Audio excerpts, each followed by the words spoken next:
Good day, everybody, and welcome to another edition of the Military and Foreign Affairs Network. I am your host, the voice of reason. And yes, this is part two of today's ongoing coverage of the war between the Russian Federation and the Ukraine. I had reached out to some contacts, and part of the reason I reached out was simply the observing of Volodymyr Zelenskyy. He's really getting erratic. And if you listen to him speak, such as recent events in Asia, he's disturbed. There's something going on in his life. Now, what that is, obviously, is the war, and he may be battling some reported personal demons as well, and I'm not going to get into that, but he definitely appears distraught. And the contacts that I had, and I reached out, had a conversation, and what is happening is the Ukrainians are very, very concerned about what is coming, what is on the horizon. So right now, the Russians have allocated about 500 to 525,000 troops. This includes ground forces, National Guard, along the current front line. Additionally, there are between 2,300 and 2,900, possibly pushing towards 3,000 Russian main battle tanks. There are between 5,000 and 7,000 armored infantry fighting vehicles and armored personnel carriers, thousands of pieces of artillery ranging from mortars all the way up to multiple launch rocket systems. This is a very large force that the Russians have compiled from just to the southwest of Kherson, all the way to the north, operating towards Vovchansk. Now, additionally, this force, by possibly August, is expected to grow to some 620 to possibly 650,000 Russian troops. And it appears that the Russian strategy could then look to extend the front line from essentially what is now Kupiansk up to Volchansk, all the way towards Sumy and possibly northwest of Sumy, essentially moving the front line quite possibly along the entire border of the Russian Federation. The Ukrainians are not in a position to defend against that kind of offensive operation, especially with the ongoing war of attrition that the Russians are waging. It's becoming more and more difficult for the Ukrainian state to get forces to the front line.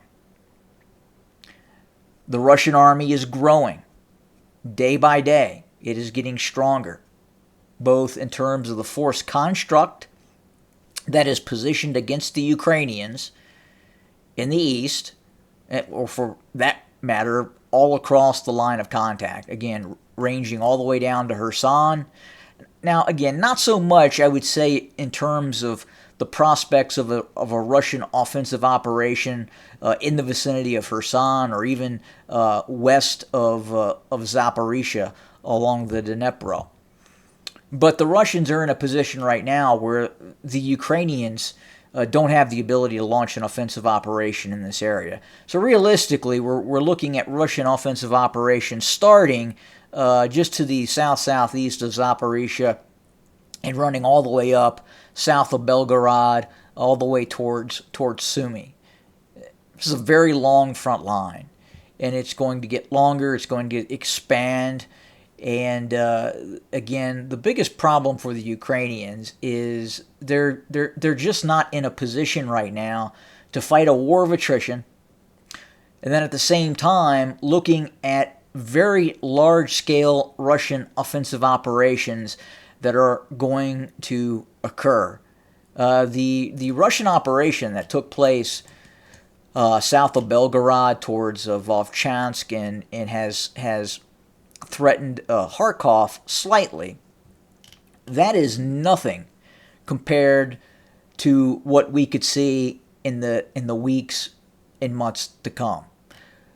The concern that you see the distress in Zelensky's voice and other high-ranking Ukrainian officials is the general collapse of the Ukrainian military. And guys and gals, that is a very real possibility come August, September. With the kind of forces that the Russians are marshaling, the continued war of attrition that is taking place, the likelihood of a general collapse of the Ukrainian military is growing. It is not decreasing. The likelihood of any kind of Ukrainian counteroffensive is not on the table at all. And then, as I talked about the previous video, if the Ukrainians try to strike deep inside the Russian Federation with ATACMS, Storm Shadows, and I have to note that those strikes, those Storm Shadow strikes, ATACMS strikes, have really decreased in precision. The Russian electronic warfare systems are working very well, and they have essentially eliminated the Ukrainian use, for instance, of the JDAM, of the Excalibur. These systems have become very inaccurate. Again, and this is because of the Russian use of electronic warfare systems. The Russians are firing between 10 and 15,000 artillery shells per day at Ukrainian forces. This doesn't include the use of guided glide bombs as well, which are having a massive impact on the ongoing war. The Ukrainians, on their part, are maybe able to respond with 1,000 to 2,000 rounds of artillery per day. And they really don't have the ability to match anything on the level that the Russians are using in terms of long-range glide bombs, Iskanders, the semi-hypersonic, high-sonic ballistic missiles that are attacking targets, and systems that the systems that the Russians are using now that are not open source. The Russians are using systems against Ukrainian targets that have not even been discussed in open source.